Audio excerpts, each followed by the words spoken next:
जब मैं बांग्लादेश की पाकिस्तान से अलहदगी के बारे में सोचता हूं, तो मुझे एहसास होता है कि ये सिर्फ जबान या सियासत की कहानी नहीं है। ये नाइंसाफी, बैनुल-अक़वामी साजिश और सतह के नीचे छुपे खुफिया ऑपरेशंस की दास्तान है।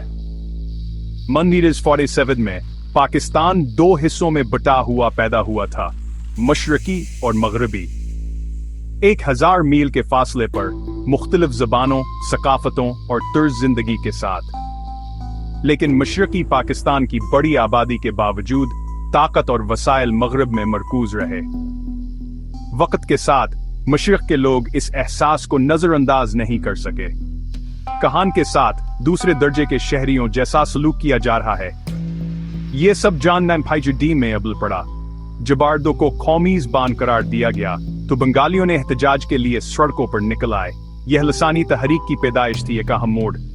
जल्द ही मुआशीन ज़रांदाजी, सियासी आवाज की कमी और सकाफती दबाव ने बंगाली कौम पर सती के एक ताकतवर एहसास को जन्म दिया।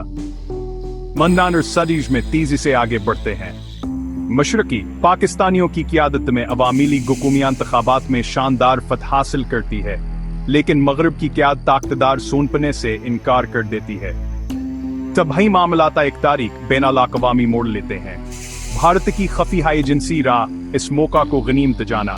खफिया तौर पर उन्होंने मशरकी पाकिस्तान के अंदर एक बागी गिरोह व्यक्ति बाहनी को मंजमा और मुसल्लह किया।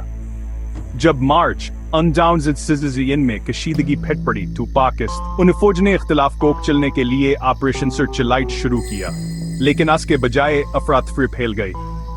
भारत ने मक्ती बाहिनी के जंगजुओं को पनाह दिया और आलमियत जय के लिए पनाहगजीनों के एक सिलाब को हथियार के तौर पर इस्तेमाल किया।